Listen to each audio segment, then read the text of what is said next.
Akshay Massey Buffett से आप सभी का स्वागत करता हूँ अपने चैनल टीचिंग्स ऑफ क्राइस्ट में। और जैसे कि हमने अपने पहले स्टडीज़ के अंदर देखा था, हमने 4 चैप्टर अब तक रेवलेशन के देखे हैं। तो आइए आज हम चैप्टर 5 को देखते हैं। और सबसे पहली चीज़ मैं आपको बताना चाहूँगा, ये चैप्टर बहुत ज़्यादा इंटरेस्टिंग होने वाला है और बहुत सारी चीज़ें, जो नई चीज़ें हम इसमें सीखने वाले हैं। तो आप जब इस वीडियो को देख रहे हैं तो कृपया करके आप इसको पूरा देखें, ताकि जब आप इसको पूरा देखेंगे तभी आप बुक ऑफ रेवलेशन चैप्टर 5 को आप समझ पाएंगे और तभी वो आपको समझ में आएगा। तो चलिए आज की वीडियो को हम शुरू करते हैं। सबसे पहली महत्वपूर्ण चीज़ जो हमें देखने को मिलती है बुक ऑफ रेवलेशन चैप्टर 5 के अंदर, अगर आप ऊपर की हेडलाइन पढ़ोगे तो वहाँ पर लिखा है मोहरबंद पुस्तक और मेमना। हमें यहाँ पर देखने को मिलता है, जो सिंहासन पर बैठा था मैंने उसके दाहिने हाथ में एक पुस्तक देखी जो भीतर और बाहर लिखी हुई थी और वह 7 मोहर लगाकर बंद की गई थी। जब आप देख सकते हैं, जब मोहर किसी पर लगाई जाती थी, जब वो कुछ भी सील करके उसको पैक किया जाता है, दैट मीन्स कि वो एक साइन है। एक हमें देखने को मिलता है कि वो जो उसके अंदर जो चीज़ें लिखी हैं, जो डॉक्यूमेंट्स हैं, वो बहुत ज़्यादा क्या हैं, इम्पॉर्टेंट हैं। और अधिकार सिर्फ उसी के पास होता था उनको खोलने का, जो खोलने के लिए जिनके पास अथॉरिटी हुआ करती थी। अगर आपके पास अथॉरिटी नहीं है तो आप उस डॉक्यूमेंट को खोल नहीं सकते। क्यों? क्योंकि आपके पास वो अथॉरिटी, वो पावर नहीं है कि आप उसको खोल सकें।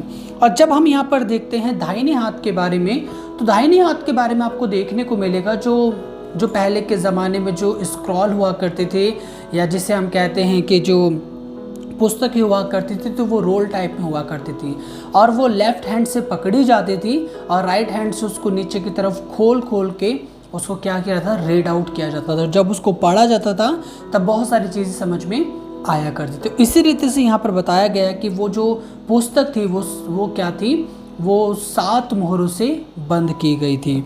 और उसके बाद हमें देखने को मिलता है, फिर मैंने एक बलवंत स्वर्गदूत को देखा जो उच्च शब्द से यह प्रचार करता था, इस पुस्तक के खोलने और इसकी मोहर तोड़ने के योग्य कौन है। अब सबसे महत्वपूर्ण चीज़ हमें यहाँ पर देखने को मिलती है कि एंजल कौन है ना। यहाँ पे लिखा हुआ है कि अगर आप देखोगे, फिर मैंने एक बलवंत स्वर्गदूत को देखा। बलवंत स्वर्गदूत को बारे में अगर आप देखोगे तो आपको देखने को मिलेगा, अगर आप दानिएल नबी की किताब पढ़ोगे, उसका अध्याय 8 और वचन जब 16 आप पढ़ते हो, तब वहाँ पर आपको जिब्राइल के बारे में देखने को मिलेगा। और जो जिब्राइल का मीनिंग है, उसके जो नाम का अर्थ है, उसका मतलब है गॉड इज़ माई स्ट्रेंथ, यानी कि परमेश्वर मेरी सामर्थ्य है, परमेश्वर मेरा बल है। और जब आप इस बारे में देखते हो तो यहाँ पर हमें देखने को मिलता है, फिर मैंने एक बलवंत स्वर्गदूत को देखा जो उच्च शब्द से यह प्रचार करता था, इस पुस्तक को खोलने और उसकी मोहर तोड़ने के योग्य कौन है। परंतु ना स्वर्ग में ना पृथ्वी पर, पृथ्वी के नीचे कोई उस पुस्तक को खोलने के या उस पर दृष्टि डालने के योग्य निकला। तब मैं फूट कर रोने लगा, क्योंकि इस पुस्तक के खोलने या उस पर दृष्टि डालने के योग्य कोई ना मिला। अब सबसे महत्वपूर्ण चीज़ हमें यहाँ पे देखने को मिलती है कि जो ये पुस्तक है, जो ये किताब है, इस किताब को खोलने के योग्य ना स्वर्ग में कोई है, ना पृथ्वी पर कोई है और ना पृथ्वी के नीचे कोई है। अब सवाल ये आता है, फिर कौन योग्य है जो इन 7 मोहरों को, जो इन मोहरों को खोलेगा, जो इस पुस्तक को खोलेगा, उन सील को क्या करेगा, ब्रेक करेगा। अब देखने वाली चीज़ ये है, जब बाइबल सवाल करती है तो जवाब भी अपने आप ही देते हैं। और वहाँ पे लिखा है, जवाब आता है यहूदा का गोत्र का वो सिंह जो दाऊद का मूल है। और हम इस देखने को मिलता है कि वो, यानी कि जो खुदावंद यीशु मसीह, हम जैसे कि हम जानते हैं, खुदावंद यीशु मसीह ने दाऊद के कुल में से पैदा हुए और उसके बाद उन्हें कहा जाता है यहूदा का शेरे बब्बर कहा जाता है, यानी कि द लायन ऑफ जूडा उनको कहा जाता है। और उसी के साथ साथ हमें देखने को मिलता है, क्यों? क्योंकि पहली चीज़ मसीहा निष्पाप था, पहली चीज़ कि उसने कोई गुनाह नहीं करा था, तीसरी चीज़ वो सब कुछ होने के बाद भी इस कदर से शून्य बन गया, इस कदर से अपने आप को खाली कर दिया और दास का रूप धारण किया। और जैसे कि हम इन वचनों को देखते हैं, आप देख सकते हैं, आप इब्रानियों 2:18 को देख सकते हैं, उसी के साथ आप रोमियो 8:23 को देख सकते हैं। और फिलिपियो उसका अध्याय 2 वचन 5 से लेकर जब आप 8 तक पढ़ेंगे तब आपको ये चीज़ समझ में आएगी कि किस तरीके से प्रभु यीशु मसीह इस मोहर को खोलने के योग्य है, क्योंकि उसके अंदर कोई भी गुनाह और कोई पाप नहीं था। अब जो पहली चीज़ हम देखते हैं, हिब्रू शीर्षक कर्मों में कम से कम 3 गवाहों और 3 अलग अलग मोहरों की आवश्यकता होती थी।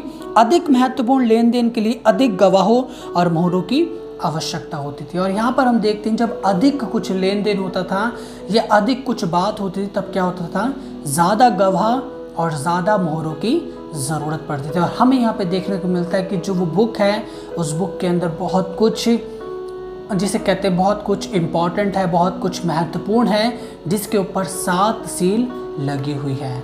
और प्रभु का वचन कहता है, एक बुजुर्ग उसमें से क्या करता है, यूहन्ना के ऊपर हाथ रखता है और यूहन्ना को कहता है मत रो, क्योंकि देख दाऊद का जो मूल है वो क्या करेगा, इन सीलों को खोल देगा। और इसके बाद हमें एक चीज़ देखने को यहाँ पे मिलती है, तब मैंने उस सिंहासन और चारों प्राणियों और उन प्राचीनों के बीच में मानो एक वध किया हुआ मेमना खड़ा देखा। उसके 7 सिंग और 7 आंखें थी। ये परमेश्वर की 7 आत्माएं हैं जो सारी पृथ्वी पर भेजी गई हैं। अब सबसे महत्वपूर्ण चीज़ हमें यहाँ देखने को मिलती है, जब हम इस मेमने को देखते हैं, ऐसा मेमना तो हमने कभी देखा ही नहीं जिसके 7 सींग हों, जिसकी 7 आंखें हों। मैंने अपने जीवन के अंदर ऐसा मेमना कभी नहीं देखा और मैं विश्वास करता हूँ ऐसा मेमना आपने भी कभी नहीं देखा होगा। पर जब हम इस मेमने की तरफ गौर करते हैं, क्योंकि जब हम बाइबल को रीड करते हैं, जब हम बाइबल को पढ़ते हैं, तो हमें देखना हो कि कौन सी चीज़ किस चीज़ को दर्शाती है ना। और हमें यहाँ पे देखने को मिलता है कि वो जो सिंहासन है वो कहीं ना कहीं उस जजमेंट के बारे में बताता है, उस न्याय के बारे में बताता है, क्योंकि सिंहासन पर राजा तभी विराजमान होते थे या तो जब उन्हें किसी चीज़ के, जब वो कोई कार्य करते थे या किसी का न्याय किया करते थे, तब वो अपने सिंहासनों पर विराजमान हुआ करते थे। और हमें यहाँ पे देखने को मिलता है, सिंहासन से हमें ये चीज़ पता चलती है, कहीं ना कहीं यूहन्ना इस बात को हमें बताता है कि जजमेंट के बारे में यानी न्याय के बारे में हमें बताता है। और जैसा कि आप देख सकते हैं नीतिवचन 2 नीतिवचन 20 उसके 8 वचन के अंदर, उसी तरीके से आप देख सकते हैं मैथ्यू चैप्टर 27 वर्सेस 19 के अंदर, और उसी रीति से आप प्रेरितों के काम अध्याय 25 वचन 6 के अंदर आपको ये देखने को मिलेगा। जो सिंहासन है वो कहीं ना कहीं न्याय का प्रतीक है, कहीं ना कहीं वो जजमेंट का प्रतीक हमें देखने को मिलता है। अब जो सबसे महत्वपूर्ण चीज़ यहाँ पे आती है, फिर हमें देखने को मिलता है 7 नंबर, 7 आंखें और 7 सींग है। सबसे पहले चीज़ जो 7 उसके क्या कहते हैं 7 सींग हैं, जो 7 नंबर यहाँ पे दिखाए देखने को मिलता है। जो 7 नंबर है, मैंने जैसे आपको पहले भी स्टडी के अंदर बताया था, जो 7 नंबर है वो परफेक्शन को दर्शाता है ना। वो किस चीज़ को दर्शाता है, परफेक्शन को। और जो उसके सींग हैं वो किस चीज़ को रिप्रेजेंट करते हैं, ताकत को, पावर को यहाँ पे क्या करते हैं, रिप्रेजेंट करते हैं। जो उसके 7 सिंग हैं वो रिप्रेजेंट करते हैं उसकी ताकत, उसकी सामर्थ और उसकी पावर को यहाँ पर दर्शाते हैं। और जो 7 नंबर है वो परफेक्शन को दर्शाते, जैसे कि हम देखते हैं परमेश्वर ने 6 दिन में सब कुछ बनाया और 7वें दिन परमेश्वर ने क्या करा, विश्राम किया। तो जो 7 नंबर है वो परफेक्शन को दर्शाता है। और आप देख सकते हैं उसी रीति से जेनेसिस यानी कि उत्पत्ति की किताब अध्याय 2 वचन 1 के अंदर, और उसी रीति से आप देख सकते हैं दूसरा राजा अध्याय 5 वचन 14 के अंदर।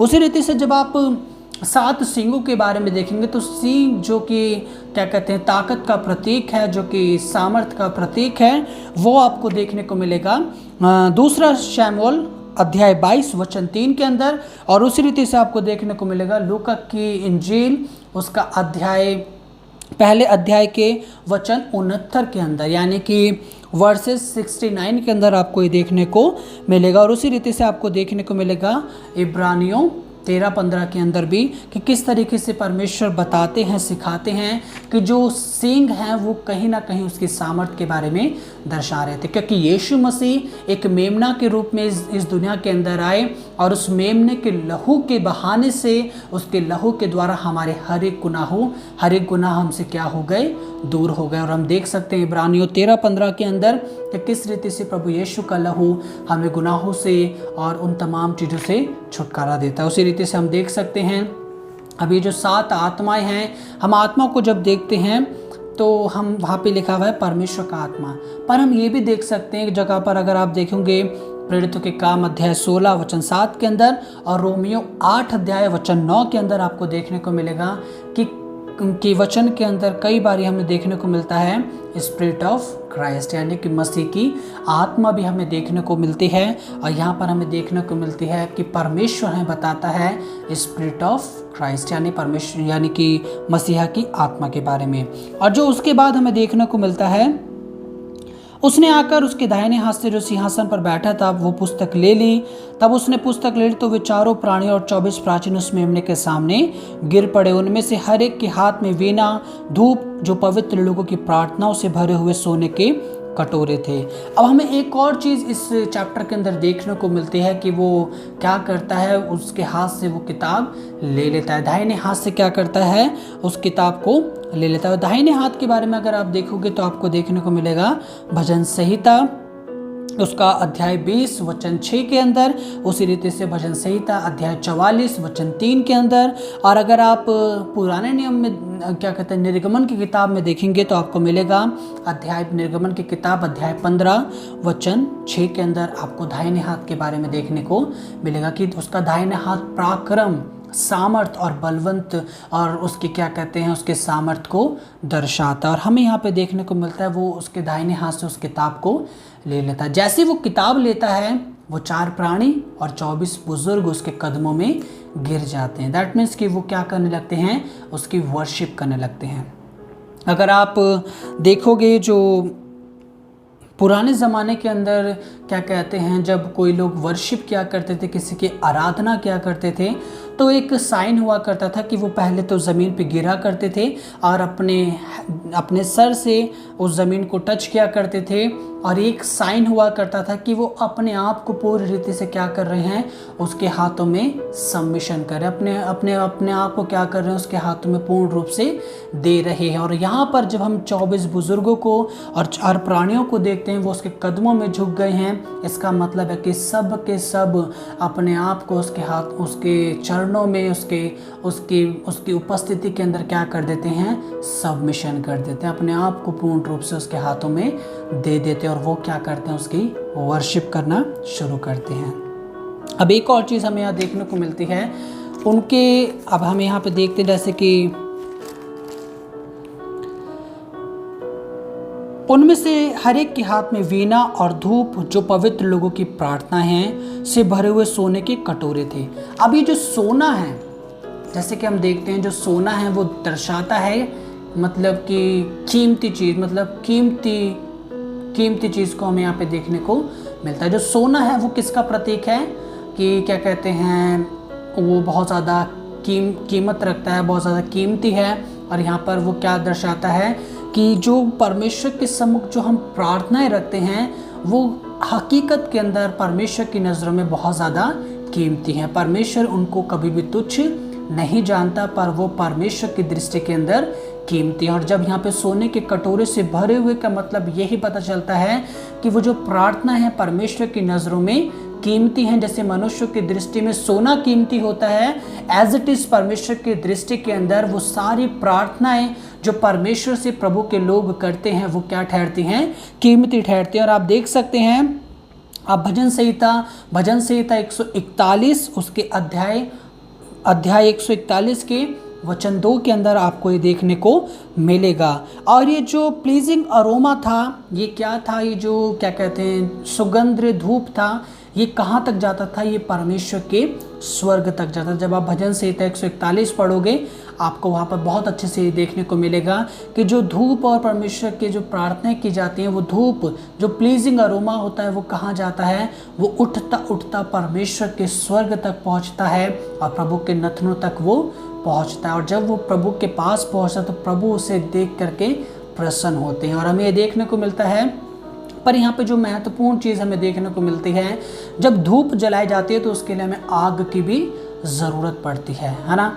हम जब मसीह जीवन के अंदर जीते हैं, जब तक कि हमारा जीवन शुद्ध और पवित्र नहीं है, क्योंकि आग क्या है, पवित्रता का सिंबल है और कि शुद्धता का प्रतीक है, और क्या कहते हैं एनर्जी से, यानी कि फुल एनर्जी उसके अंदर हमें देखने को मिलती है। उसी रीति से उस आग की तरह हमारा जीवन भी होना चाहिए, शुद्ध, पवित्र और क्या कहते हैं सामर्थ्य से और एनर्जी से भरा हुआ, है ना, जैसे कहते हैं बिल्कुल शक्ति से भरा हुआ, ताकि वो आग जब हमारे जीवनों में होगी और फिर जब हम प्रार्थनाएं परमेश्वर से करेंगे वो परमेश्वर को ग्रहण ठहरेंगी और परमेश्वर की नज़रों में उसकी एक कीमत है। जिस तरीके से सोने की कीमत हमारी नज़रों में है, उसी रीति से परमेश्वर की नज़रों में इन प्रार्थनाओं की भी कीमत हमें देखने को मिलती है। अब जब हम आगे देखने को हमें मिलता है, हमें देखने को मिलता है कि वो क्या करते हैं, वो सब के सब वर्शिप कर रहे होते हैं। और हमें यहाँ पे देखने को मिलता है, वह इस पुस्तक के लेने और उसकी मोहर खोलने के योग्य है, क्योंकि तूने वध होकर अपने लहू से हर एक कुल और भाषा और लोग और जाति में से परमेश्वर के लिए लोगों को मोल लिया है और उन्हें परमेश्वर के लिए एक राज्य और याजक बनाया है, और वे पृथ्वी पर राज्य करते हैं। जब मैंने देखा तो सिंहासन और उन प्राणियों और उन प्राचीनों के चारों ओर बहुत से स्वर्गदूतों का शब्द सुना, जिनकी गिनती लाखों और करोड़ों की थी, और वे ऊंचे शब्द से कहते थे, वध किया हुआ मेमना ही सामर्थ और धन और ज्ञान और शक्ति और आदर और महिमा और धन्यवाद के योग्य है। फिर मैंने स्वर्ग में और पृथ्वी पर और पृथ्वी के नीचे और समुद्र की सब सृजी हुई वस्तुओं की और सब कुछ जो उनमें है, यह कहते सुना, सिंहासन पर बैठा है उसका और मेमने का धन्यवाद और आदर और महिमा और राज्य युगान युग रहे। और चारों प्राणियों ने आमीन कहा और प्राचीनों ने गिरकर दंडवत किया। और हमें यहाँ पे देखने को एक चीज़ मिलती है कि युगान युग उसकी महिमा होती रहे, युगान युग वो क्या रहे, जीवित रहे। अब सबसे महत्वपूर्ण चीज़ यहाँ पर एक आती है युगान युग। जब आप देखेंगे पहले के ज़मानों के अंदर जो कलीसियाएँ थी और जो लोग थे, जब एक राजा आया करता था वो उसकी वर्शिप किया करते थे, पर वो वर्शिप क्या होती थी, टेम्पररी होती थी, यानी कुछ समय के लिए उसकी आराधना और उसकी स्तुति की जाती थी। कोई भी राजा जब हम देखते हैं आता है, वो जब राजपाट को संभालता था तो कुछ वर्षों तक उसकी क्या की जाती थी, उसकी स्तुति और उसकी आराधना की जाती थी, पर जैसे ही वो चला जाता था उसकी आराधना बंद हो जाती थी। पर यहाँ पर प्रभु यीशु मसीह के लिए कहा है उसकी आराधना युगान युग होती रहे। और जब इस बात को वो कहते हैं तो वो चार प्राणी क्या करते हैं, आमीन कहते हैं। हम चार प्राणी आमीन कहते हैं, और जो वो बुजुर्ग हैं, वो प्राचीन है, वो गिरकर क्या करते हैं, उसको दंडवत करते हैं। यानी कि हमें यहाँ पे देखने को मिलता है चाहे कोई कुछ भी क्यों ना हो, पर उसकी वर्शिप होगी वो कुछ समय के लिए होगी, पर हमारे प्रभु और हमारे परमेश्वर की आराधना युगान युग न केवल स्वर्ग में वरन पृथ्वी पर भी होती रहती है। उसी रीति से जिस तरीके से जब आपको कोई सताने के लिए आता है, जब आप पे कोई मुसीबतें आती है, जब आप पे कोई परेशानी आती हैं, तो वो कुछ समय के लिए आपकी ज़िंदगी के अंदर रह सकती है, पर हमेशा के लिए नहीं। पर हमेशा के लिए कौन रहता है, केवल और केवल प्रभु और परमेश्वर। और जिस तरीके से हमें देखने को मिलता है, खुद खुदावंद यीशु मसीह ने कहा मैं अल्फ़ा और ओमेगा हूँ। यानी कि जब अल्फ़ा और ओमेगा हम देखते हैं, ये दो वर्ड हैं और दोनों के दोनों जो अल्फ़ाबेट हैं वो ग्रीक भाषा के अल्फ़ाबेट हैं, और जो अल्फ़ा है वो फर्स्ट अल्फ़ाबेट है ग्रीक भाषा का, और जो ओमेगा है वो लास्ट अल्फ़ाबेट है ग्रीक भाषा का। जब हम अल्फ़ा और ओमेगा देखते हैं, दैट मीन्स कि प्रभु यीशु मसीह कहते हैं शुरुआत में मैं हूँ और अंत भी मैं ही हूँ, यानी कि आरंभ भी मैं हूँ और अंत भी मैं ही हूँ। मुझसे ही सब कुछ शुरू हुआ और मेरे पास ही सब कुछ क्या होगा, समाप्त हो जाएगा। और हम सब एक दिन प्रभु यीशु के साथ परमेश्वर के राज्य में उसकी महिमा, उसकी आराधना युगान युग के लिए करते रहेंगे। क्यों? क्योंकि वो ही महिमा, स्तुति, आदर और धन्यवाद के योग्य परमेश्वर है। तो इस बात से हमें देखने को मिलता है कि और लोगों की वर्शिप हुआ करती थी वो कुछ समय के लिए होती थी, पर यहाँ पर जब यूहन्ना इस वचन को लिखता है तो वो बताता है उसकी महिमा युगान युग होती रहे। यानी कि हमेशा के लिए जो स्तुति के योग्य है वो और कोई नहीं पर परमेश्वर और उसका पुत्र हमारा प्रभु यीशु मसीह है। तो प्रभु आपको इन वचनों के द्वारा आशीषित करें और आप इसी रीति से प्रभु के वचन को सीखते जाएं, प्रभु के वचन में बढ़ते जाएं, ताकि प्रभु आपको बहुत आय से आशीषित करें। प्रभु आप सभी को बहुत आय से अपनी सेवा के लिए, अपने वचनों के लिए इस्तेमाल करें। आप सभी को प्रभु यीशु मसीह के नाम में जय मसीह की।